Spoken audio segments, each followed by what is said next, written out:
Assalamualaikum warahmatullahi wabarakatuh. Perkenalkan, nama saya Hafiz Janesman dengan NIM 191366071 dari program studi geografi. Video ini dibuat sebagai ujian akhir semester untuk mata kuliah aplikasi bahasa Inggris yang diampu oleh Ibu Dr. Randa Rahmaneli MPD. Untuk instruksi yang pertama yaitu choose one of the following material or content for your presentation. Pilihlah salah satu dari materi atau konten untuk Anda presentasikan. Kemudian, determine the main idea in the paragraph you choose and explain your reason. Tentukanlah main idea pada paragraf yang dipilih, kemudian alasannya. Dari ketiga materi yang ada, saya memilih Continental Drift Theory untuk menemukan main idenya. Continental Drift Theory. Alfred Wegener developed the theory of the continental drift. He suggested that when the Earth crust cooled, it would form only one larger continent, being Lake. This continent floated on the heavier rock beneath. After a time, it began to split into the two large blocks. One block was in the northern hemisphere and one was in the southern hemisphere. They were separated by a hook sea, which Wegener called the Tethys Sea. There was a northern block and a southern block. This great block, because they were flooding, moved apart and eventually broke into the small pieces. The northern block formed North America and Eurasia. The southern block became a South America, Africa, Antarctica, and Australia. In the time, the Tethys Sea was narrow. At the remain of the one great ocean are the Mediterranean, the Black, and the Caspian Seas.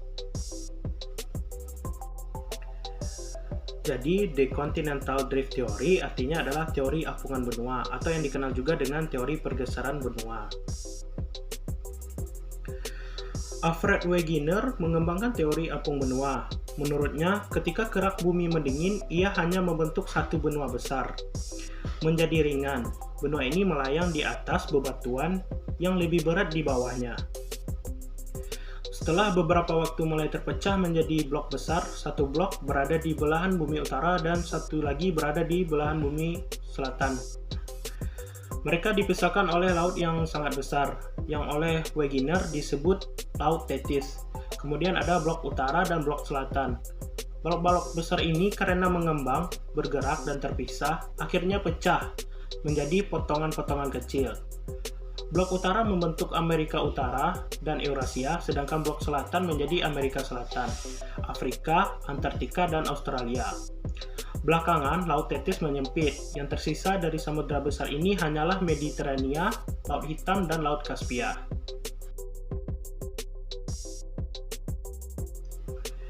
Jadi, reason atau alasan saya memilih kalimat tersebut sebagai main idea pada paragraf tersebut karena terdapat ciri-cirinya. Yang pertama itu adanya topic sentence. Topic sentence sendiri merupakan hal yang menjadi topik penulisan atau gagasan utamanya. Karena itu, biasanya topik sentence ini biasanya terletak di awal paragraf, tapi bisa pula ada di tengah maupun di akhir. Jadi, yang menjadi topik sentence-nya itu yang kalimat yang saya beri warna merah ini, yaitu Alfred Wegener developed the theory of the continental drift. Ciri-ciri yang kedua yaitu adanya supporting detail, atau merupakan kalimat-kalimat pendukung yang diletakkan setelah maupun sesudah main idea, yang biasanya ditunjukkan dengan 5W tambah 1H. Jadi yang menjadi kalimat pendukungnya di sini adalah kalimat yang berwarna biru ini, yaitu he suggested that when the Earth crust cooled, it formed only one large continent, being Lake. This continent floated on the heavier rock beneath. After a time, it began to split into the two large blocks. Yang merupakan kalimat pendukung daripada topik ini. Untuk instruksi yang selanjutnya yaitu read the meeting material 14 about the French rich land in the Western Europe, shown on the map as follow. Jadi bacalah materi pertemuan 14 mengenai Prancis, tanah yang kaya di barat Eropa, dan tunjukkan melalui peta. Untuk yang pertama yaitu menentukan location and boundaries of French countries. Lokasi dan batas negara Prancis. Secara letak geografis, Prancis memiliki keunggulan. Prancis terletak di Eropa Barat Daya yang membentang antara Eropa Utara dan Selatan dan menjadi satu-satunya negara yang masuk ke dalam wilayah tersebut. Batas-batas negara Prancis di bagian utara berbatasan dengan Selat Kanel, Belgia, dan Luxembourg. Di timur berbatasan dengan Jerman, Swiss, dan Italia. Sedangkan di bagian selatan berbatasan dengan Spanyol, Andorra, dan Laut Tengah. Dan di barat adalah dengan Samudra Atlantik. Secara administratif, wilayahnya dibagi ke dalam 12 region daratan utama dan 1 region pulau Korsika. Total ada 13 region di Metropolitan Region dan 5 overseas region. Jadi secara keseluruhan, Prancis terbagi ke dalam 18 region. 5 overseas region terletak jauh dari daratan utamanya di Eropa, yaitu di Guyana Prancis, Guadeloupe, Martinique, Réunion, dan Mayotte. Yang mana 96% penduduk Prancis berada di Metropolitan Region di Eropa, dan sisanya di overseas region. Selanjutnya itu menentukan lokasi the Pyrenees Mountain, the Alps Mountain, the Jura Mountain, the Vosges Mountain, and the Ardennes Mountain. Number 1. Pyrenees Mountain. The Pyrenees Mountains are a chain of a mountain in Europe that create the border between France and Spain. The mountain chain provides a natural defense and has played a significant part in the history of Spain and France, as well as that of Europe. They are the tallest mountain range in all of Europe. The mountain range gets its name from a princess in the Greek mythology, Princess Pyrene. Where are the Pyrenees Mountains? Located in France and Spain, mountains of the Pyrenees form a natural border between the Iberian Peninsula and the main continent of Europe, defining the border between the countries of Spain and France. The mountain range extends for 500 km from the Bay of Biscay in the Atlantic Ocean in the west to the Mediterranean Sea in the east. The western and the Pyrenees merges with another mountain range, the Cantabrian Mountain, which are in the northern part of Spain. Pegunungan Pyrenees adalah rangkaian pegunungan di Eropa yang menjadi perbatasan antara Prancis dan Spanyol. Rantai gunung ini memberikan pertahanan alami dan telah memainkan peran penting dalam sejarah Spanyol dan Prancis serta Eropa. Mereka adalah pegunungan tertinggi di seluruh Eropa. Pegunungan ini mendapatkan namanya dari seorang putri dalam mitologi Yunani, yaitu Putri Pyrene. Di manakah Pegunungan Pyrene? Dia terletak di Prancis dan Spanyol. Pegunungan Pyrene membentuk perbatasan alami antara semenanjung Iberia dan benua utama di Eropa, yang menentukan perbatasan antara negara Spanyol dan Prancis.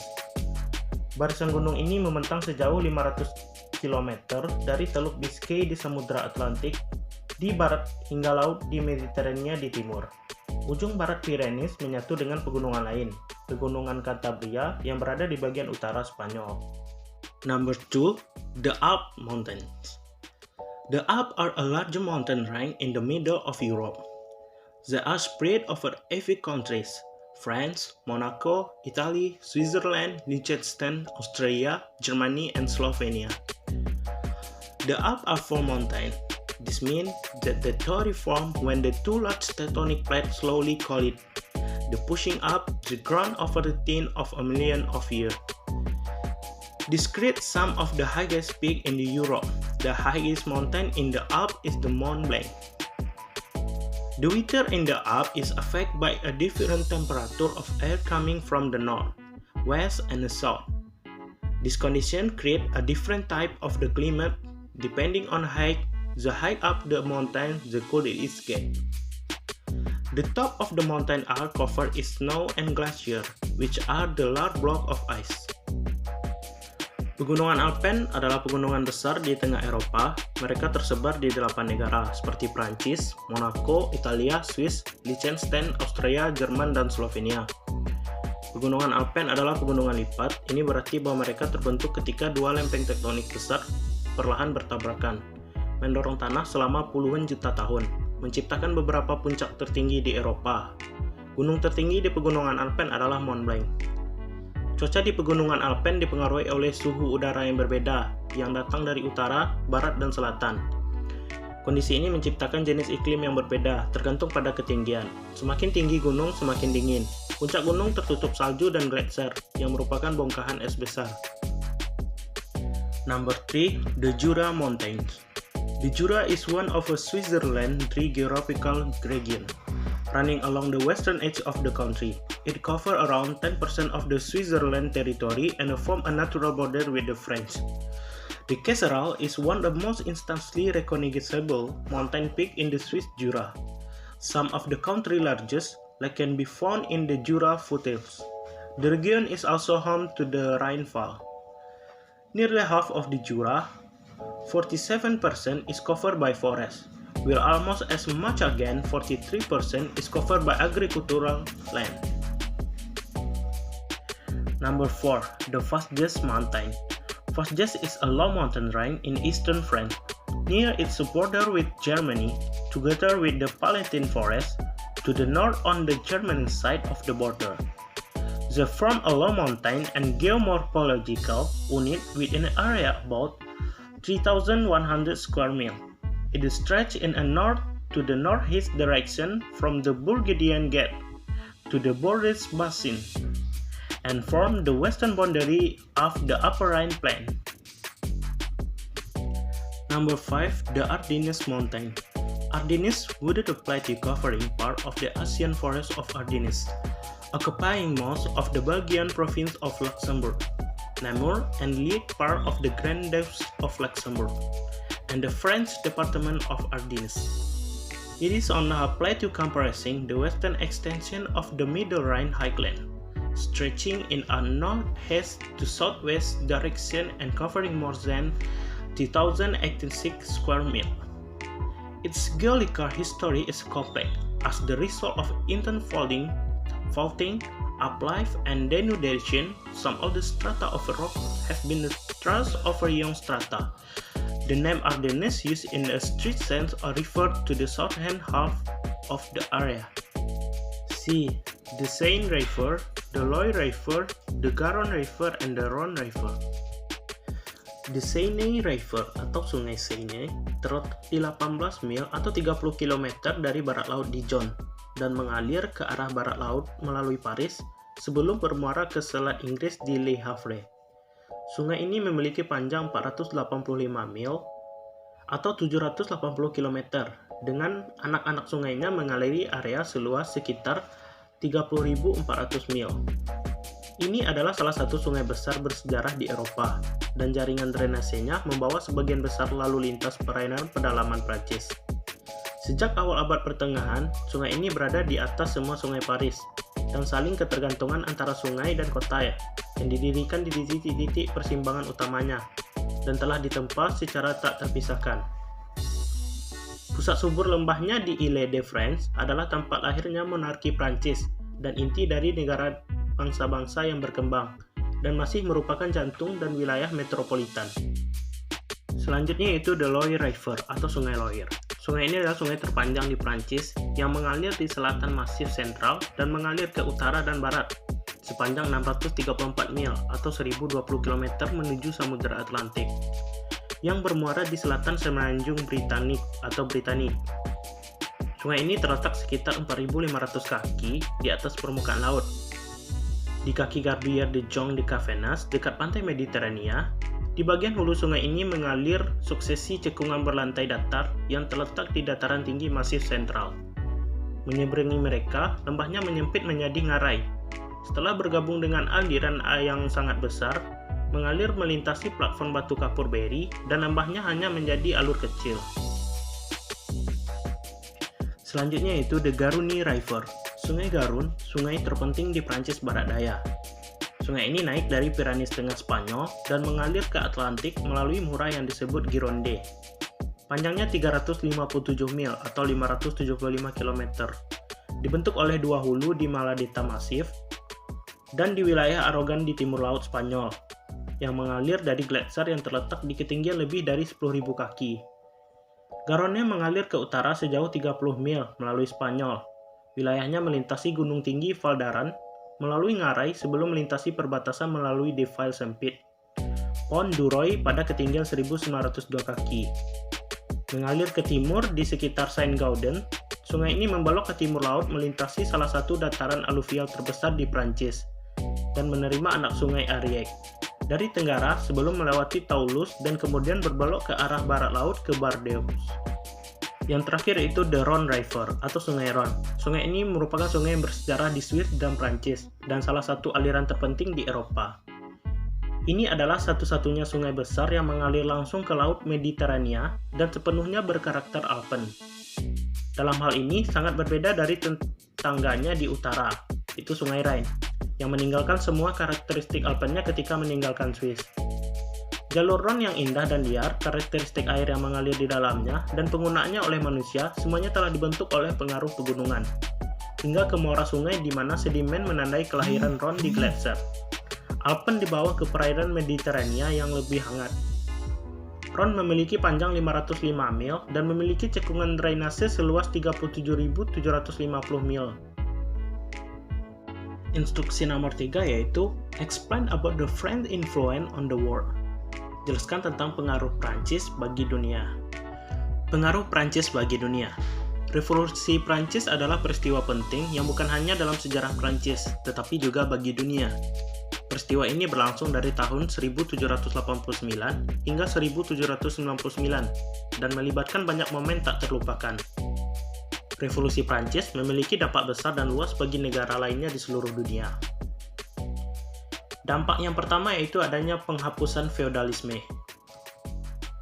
Feodalisme sendiri adalah sistem sosial atau politik yang memberikan kekuasaan yang besar kepada golongan bangsawan. Penghapusan paham feodalisme di Prancis secara perlahan-lahan telah merubah ke seluruh dunia. Dihapuskannya feodalisme menyebabkan tidak ada lagi golongan-golongan masyarakat dengan hak dan kewajiban yang berbeda. Yang kedua itu munculnya kapitalisme di dunia. Adanya penghapusan kekuasaan dan hak-hak istimewa para bangsawan memunculkan sistem pajak serupa di seluruh negeri. Sistem tersebut didasarkan pada prinsip pemerataan ekonomi. Dengan hasil revolusi Prancis, feodalisme berakhir dan kapitalisme terbuka. Cara produksi kapitalis bukan hanya mempengaruhi Prancis, tetapi juga seluruh dunia. Kapitalisme telah membantu dalam mengembangkan konsep-konsep seperti ekonomi sosial dan ekonomi campuran. Pengaruhnya yang ketiga itu berkembangnya paham demokrasi. Revolusi Prancis mendorong prinsip demokrasi dalam bidang politik. Ini memberi penegasan penting kedaulatan rakyat dengan mengakhiri monarki berdasarkan prinsip-prinsip ilahi. Deklarasi hak asasi manusia, prinsip kebebasan, kesetaraan, dan persaudaraan menjadikan manusia sebagai bagian penting dari sejarah. Kemenangan politik demokrasi dalam revolusi Prancis memberikan kekuatan bagi perjuangan kemerdekaan di Eropa dan negara-negara lain, seperti India. Ide tentang kebebasan, kesetaraan, dan persaudaraan yang disebabkan dalam konstitusi India dibentuk oleh konstitusi Prancis. Yang keempat itu munculnya ide pemerintahan republik. Ide pemerintahan republik muncul dikarenakan pemerintahan kerajaan dianggap kurang tepat. Dalam sistem pemerintahan kerajaan, sistem penggantian kekuasaan secara turun-temurun sudah tidak dapat menjamin kualitas seorang kepala negara.